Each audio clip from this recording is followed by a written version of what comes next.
Good morning to all students. आज अपने blood group के बारे में जानेंगे।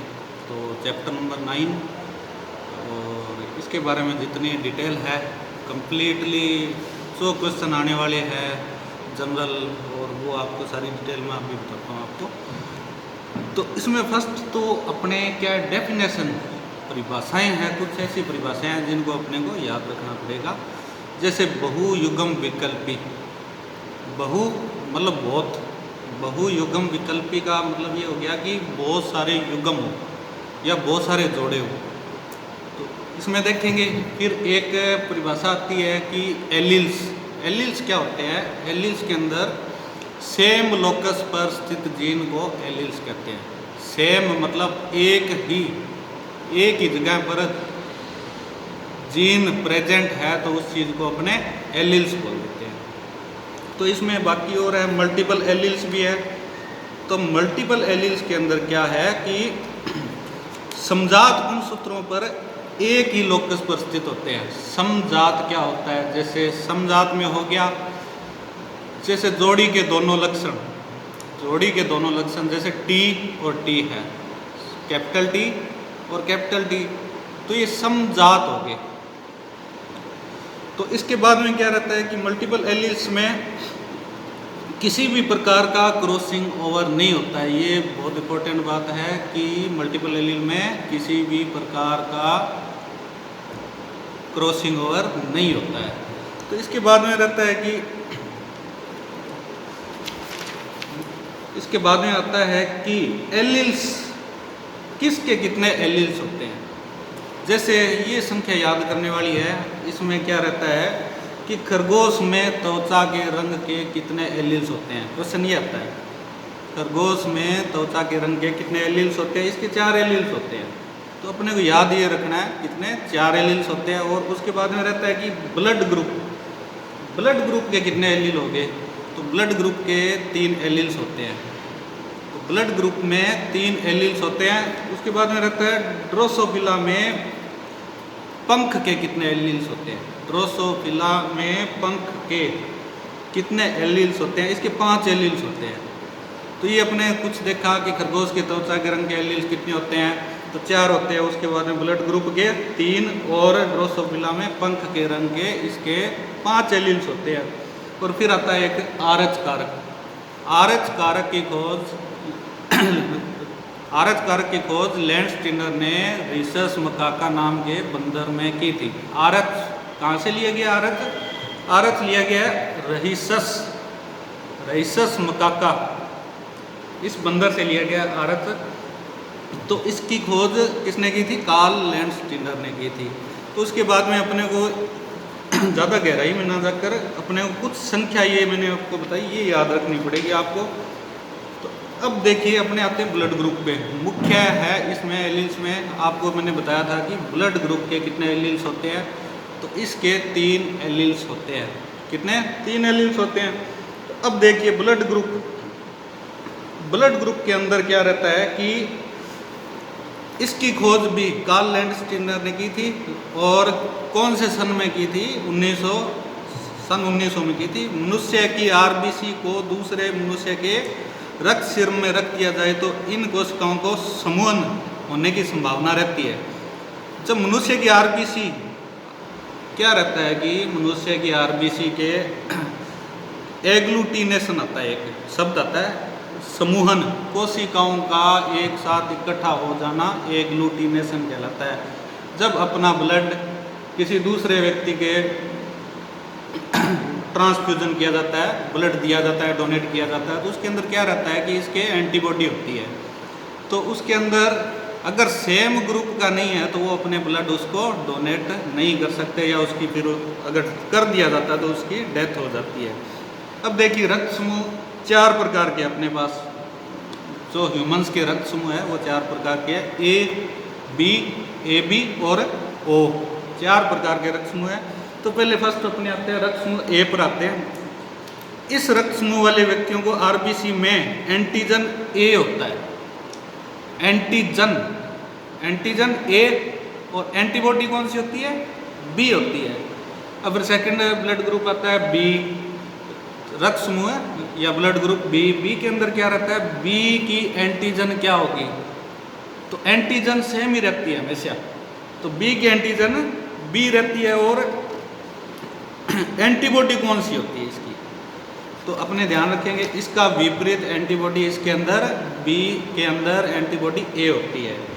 फिर आता है तीसरा ब्लड ग्रुप आता है A B. A B blood group के अंदर क्या रहता है, आरबीसी में एंटीजन ए और बी है।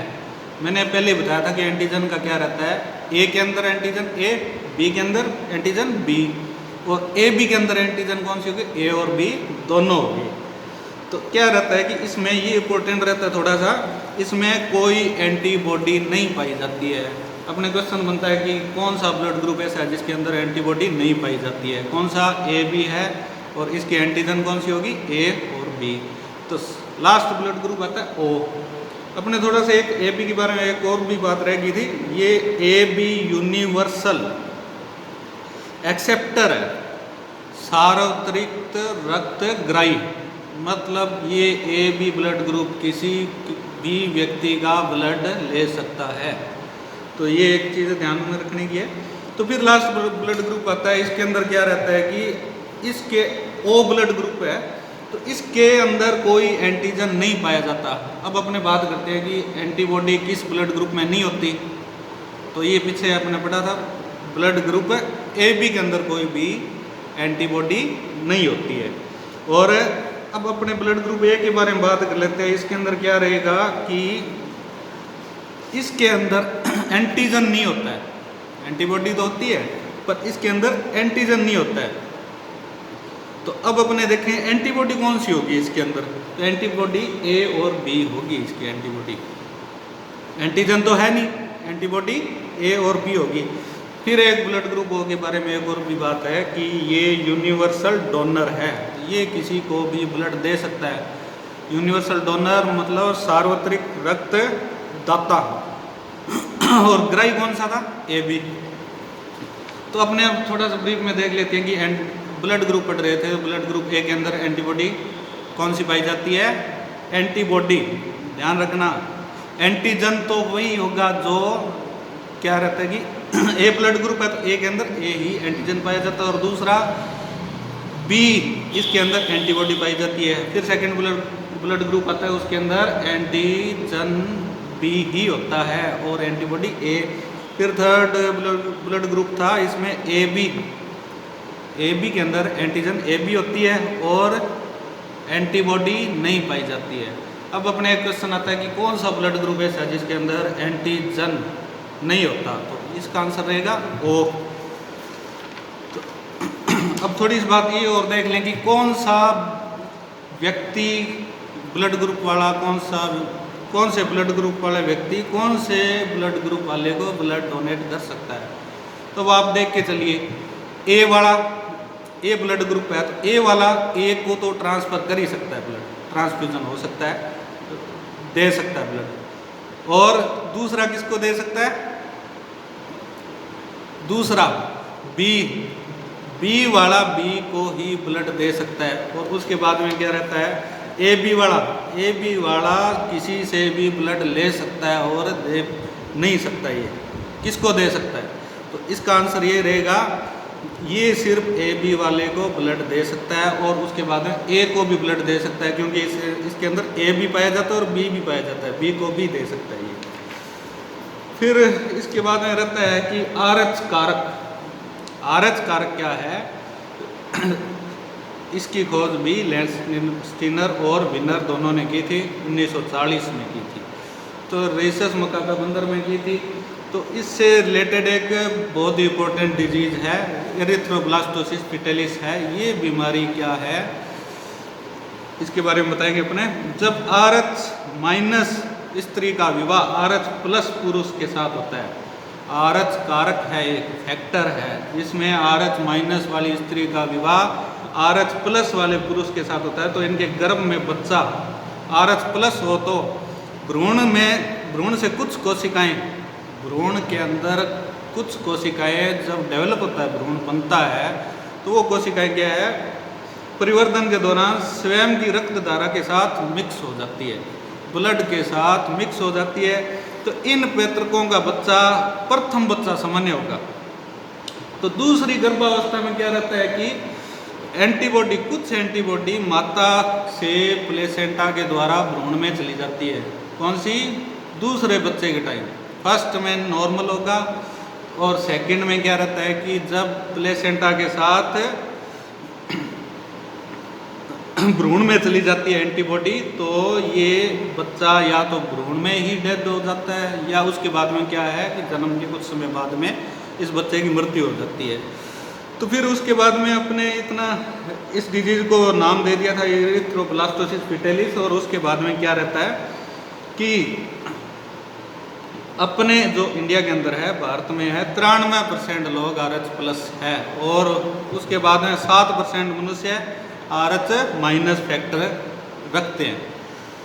तो फिर देखिए इम्पोर्टेंस, कुछ क्वेश्चंस है जो आप इस बुक में से देख सकते हैं, आपके पास बुक होगी जेनेटिक्स की। तो उसके बाद में अपने लगभग ब्लड ग्रुप कंप्लीट कर लिया है। फिर आता है जी उत्परिवर्तन, चैप्टर नंबर 10 उत्परिवर्तन। उत्परिवर्तन नाम से स्पष्ट है, इंग्लिश में इसको कहते हैं म्यूटेशन। तो उत्परिवर्तन में क्या रहता है? अचानक हुए परिवर्तन को उत्परिवर्तन कहते हैं। अचानक हुए परिवर्तन को उत्परिवर्तन कहते हैं। किसी भी जीन का आकस्मिक परिवर्तन जो वंशागत हो, वंशागत मतलब एक पीढ़ी से दूसरी पीढ़ी में जाता हो, और ऐसे उत्परिवर्तन कह दिया। और फिर उसके बाद में क्या है? म्यूटेशन की या उत्परिवर्तन की खोज ह्यूगो डी ब्रीज वैज्ञानिक ने की थी। ये बहुत इंपॉर्टेंट है। किसने की उत्परिवर्तन की खोज? ह्यूगो डी ब्रीज ने। फिर क्या रहता है कि वह कोशिका, वह जनन कोशिका हो सकती है जिसमें उत्परिवर्तन होता है।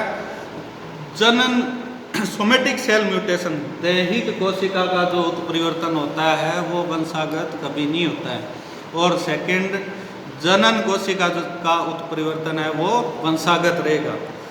तो उसके बाद में कुछ क्या रहता है? उत्परिवर्तन के नुकसान भी है और फायदे भी है। उत्परिवर्तन वैसे तो बहुत कम होता है, 1 मिलियन जीन में से कोई एक जीन में परिवर्तन होता है, 1 मिलियन जीन में से। तो उसके बाद में क्या रहता है कि एक समय में एक ही जीन में होता है। कुछ खास बातें उत्परिवर्तन से रिलेटेड। तो उत्परिवर्तन एक समय में एक जीन में ही होता है, ये एक ध्यान रखना आप सभी। तो उत्परिवर्तन की दर प्रत्येक जीन की अलग अलग होती है। उत्परिवर्तन नाम से स्पष्ट हो रहा है कि आकस्मिक परिवर्तन को उत्परिवर्तन कहते हैं। तो उत्परिवर्तन किन किन कारणों से हो जाता है? विकिरण से हो जाता है, तापमान से हो जाता है, रासायनिक भौतिक चेंजेज या परिवर्तन से भी होता है। तो ये किस में होता है और ये इसका प्रभाव कहाँ होता है उत्परिवर्तन का? उत्परिवर्तन के DNA के मॉलिक्यूल के भीतर या DNA के अणु के अंदर होता है। तो DNA क्या चीज़ थी? DNA डीऑक्सीराइबो न्यूक्लिक एसिड उत्परिवर्तन इसके भीतर होता है। तो क्रोमोसोम की संख्या में परिवर्तन देगी तो निश्चित संख्या में कमी या बढ़ोतरी, एक परिभाषा फिर आती है यूप्लॉइडी। यूप्लॉइडी का मतलब क्या रहता है कि एक निश्चित संख्या में कमी या बढ़ोतरी, क्रोमोसोम की निश्चित संख्या में कमी या बढ़ोतरी क्या कहलाता है? यूप्लॉइडी। निश्चित संख्या में कमी या बढ़ोतरी नहीं हुई तो एनोप्लॉइडी कहलाता है। एनाप्लॉइडी होगी। यूप्लॉइडी परिवर्तन हो तो, नहीं हो तो एनाप्लॉइडी। क्रोमोसोम की संरचना में ग्रोस परिवर्तन, जैसे क्रोमोसोमल एब्रेशन कहते हैं इसको, ग्रोस परिवर्तन होता है जो उसको क्रोमोसोमल एब्रेशन कहते हैं। एकल जीन में बदलाव भी हो जाता है इसमें। अब उत्परिवर्तन का वर्गीकरण किया जाता है। उत्परिवर्तन के प्रकार कौन कौन से हैं? तो इसमें प्रकार क्या है? फर्स्ट आता है पॉइंट उत्परिवर्तन, फिर आता है सौता उत्परिवर्तन, फिर आता है इंड्यूस्ड। बड़े सिंपल सा है ये, इसमें ज़्यादा मतलब सोचने की कोई बात नहीं। पॉइंट उत्परिवर्तन क्या रहता है? एक जगह पर, एक पॉइंट पर उत्परिवर्तन होता है। पॉइंट से स्पष्ट हो रहा है कि एक पॉइंट पे उत्परिवर्तन हुआ तो वो पॉइंट उत्परिवर्तन कहलाता है। न्यूक्लियोटाइड, एक न्यूक्लियोटाइड के युग्म के पास एक छोटे से भाग या एक पॉइंट पर न्यूक्लियोटाइड के एक छोटे से भाग या एक पॉइंट पर उत्परिवर्तन हुआ, वो पॉइंट उत्परिवर्तन हो गया। सेकंड आता है इसमें स्वतः उत्परिवर्तन। स्वतः मतलब अपने आप हो गया। वातावरण में जैसे विकिरण के द्वारा रासायनिक पदार्थ आदि के कारण डीएनए में स्वतः ही बदलाव हो जाता है, तो स्वतः अपने आप इंड्यूस्ड मतलब स्वतः हुआ, स्पॉन्टेनियस म्यूटेशन इंग्लिश में कहते हैं इसको। तो उत्परिवर्तन क्या रहता है कि स्वतः उत्परिवर्तन विकिरण से हो गया, किसी रासायनिक पदार्थ के कारण डीएनए में अपने आप बदलाव हो गया, तो ये उत्परिवर्तन से होता है। और थर्ड इज है इंड्यूस्ड उत्परिवर्तन। इंड्यूस्ड मतलब करवाया गया उत्परिवर्तन। जैसे डीएनए में बदलाव हो जाता है, कोई चीज़ एक्सपोजर देने से या मतलब किसी जीन का संपर्क में लाना, मतलब इंड्यूस्ड उत्परिवर्तन ये रहता है कि करवाया गया हो किसी चीज़ से। इंड्यूस्ड मतलब प्रेरित किया और करवाया गया उत्परिवर्तन हो। फिर ये तीन उत्परिवर्तन मुख्य थे। उसके बाद में वर्गीकरण और भी है, कायिक और दैहिक उत्परिवर्तन। जन्म या मृत्यु से पहले जब कोशिका में या कोशिका विभाजन के दौरान कोई भी जीन में परिवर्तन होता है, जन्म या मृत्यु से पहले किसी कोशिका में परिवर्तन होता है, इसको कायिक या दैहिक उत्परिवर्तन कह देते हैं। उसके बाद में युग्मकी उत्परिवर्तन। तो युग्मकी में ये रहता है सोमेटिक म्यूटेशन। सोमेटिक या कायिक या दैहिक उत्परिवर्तन की तरह ही जर्म सेल अथवा जर्म सेल के अंदर आपको इतना ध्यान रखना है कि सिर्फ जर्म सेल के अंदर उत्परिवर्तन होता है, तो उसको जर्मिनल म्यूटेशन कह देते हैं। इसमें क्या रहता है कि ये बता दिया गया था पहले भी कि उत्परिवर्तन ये वंशागत होता है। तो इसमें एक एग्जांपल है, एनकॉन भेड़ में लंबा शरीर तथा छोटे पैर का होना। एनकॉन भेड़ आपने देखी होगी, उसमें शरीर लंबा होता है और पैर उसके छोटे होते हैं। फिर लास्ट है उत्परिवर्तन संरचनात्मक या स्ट्रक्चरल उत्परिवर्तन। इसमें जीन के न्यूक्लियोटाइड का क्रम बदल जाता है। न्यूक्लियोटाइड आपने सुना होगा, अगर डीएनए पढ़ा है तो डीएनए के अंदर डीऑक्सीराइबोस न्यूक्लिक एसिड है, उसके अंदर न्यूक्लियोटाइड कौन से, A T G C. A T adenine, G guanine, ATGC cytosine. तो ये क्या थे, अपने न्यूक्लियोटाइड है। न्यूक्लियोटाइड के अंदर क्या है कि इनमें क्रम बदल जाता है, न्यूक्लियोटाइड का क्रम बदल जाता है। ये संरचनात्मक उत्परिवर्तन हो गया। तो इसके बाद उत्परिवर्तन को प्रभावित कौन कौन से कारक करते हैं, मतलब उत्परिवर्तन कराया जाता है। जैसे किसी जीन में परिवर्तन आता है तो ऐसे उत्परिवर्तन को म्यूटाजन कहते हैं। तो उत्परिवर्तन क्या है, कराने के बहुत सारे तरीके हैं। फर्स्ट है भौतिक उत्परिवर्तन, फिर सेकंड है रासायनिक, फिर वातावरणीय उत्परिवर्तन। उसके बाद में क्या रहता है कि भौतिक में टेम्परेचर, रेडिएशन, एक्सरे रेडिएशन में आ जाती है, सभी रेज आ जाती है, गामा कितने, एक्स किरण, बीटा रेज, न्यूट्रॉन, इलेक्ट्रॉन। तो बैक्टीरिया भी इसमें, अल्फा टॉक्सिन आदि भी इसमें आ जाते हैं भौतिक उत्परिवर्तन में। रासायनिक में क्या रहता है, इथाइल मीथेन सल्फोनेट, EMS उसको शॉर्ट नाम देते हैं अपने, इथाइल मीथेन सल्फोनेट। उसके बाद में रहता है कि रासायनिक उत्परिवर्तन में क्या हुआ कि methyl methane sulfonate, phenol, formaldehyde आदि, अपने इसको ध्यान रखना, रसायन की वजह से हुआ उत्परिवर्तन रासायनिक उत्परिवर्तन हो गया। इसमें वातावरण से रिलेटेड क्या क्या चीज़ें आ गई अपने, जैसे air pollution, water pollution, fuel pollution, preservative. तो एग्रीकल्चर पेस्टिसाइड ये क्या करते हैं, वातावरण के, ध्यान रखना, एग्रीकल्चर पेस्टिसाइड ये वातावरणीय उत्परिवर्तन का कारण है। तो उत्परिवर्तन के रिजल्ट, कुछ जगह में उत्परिवर्तन को अपने फायदे के लिए भी यूज किया जाता है, कुछ जगह में ये अपने आप भी होता है। तो उत्परिवर्तन के प्रभाव अधिकतर शरीर में थोड़ी हानि से लेकर मृत्यु तक हो सकती है। तो वाइटल या लिथल मतलब घातक भी हो सकता है। ये कभी कभी लाभप्रद भी होता है, जैसे जैव रासायनिक पदार्थों के अध्ययन में उपयोग किया जाता है। फसल में गुणवत्ता बढ़ाने हेतु प्लांट म्यूटेशन, प्लांट ब्रीडिंग के दौरान भी किया जाता है। चावल की ज़्यादा पैदावार हेतु जैपनिका नाम variety, barley upgrading, fungus Penicillium से पेनिसिलिन प्राप्त करने हेतु ये अपना था उत्परिवर्तन। बाकी नेक्स्ट क्लास।